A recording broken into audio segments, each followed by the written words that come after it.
At yun, habang naglalakad nga pala kami pa uwi, meron ditong gustong umasa sa ating salpakan pero wala daw siyang dalang beat, kaya pagbibigyan natin ng akapela to. Sa magpakilala ka.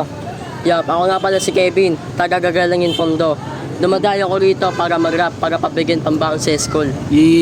Tangin na yun ang mga gusto kong mga aspiring rapper, gumagrind para sa kanilang mga kinabukasan, men. Sino nga pala naging influence mo sa pag-rap? Smaglas. Shoutout nga pala kay Kuya Smug. Kaya wag na natin patagalin to, pakita mo kung sino ka, salpak mo na yan sa... Freestyle lang to, pangasan lang.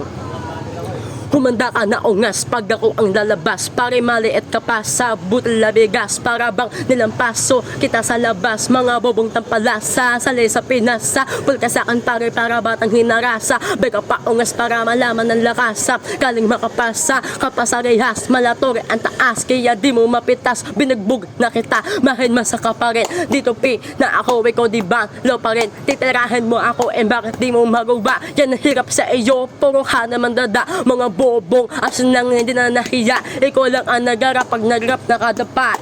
Loboto pa nga, di mo to matikibag. Mananalo ka lang sa aking paramihan na libag. Tangin na po solid nun sa. Maraming salamat sa pagpapaunlak sa. Baka may gusto ko shoutout dyan i-promote.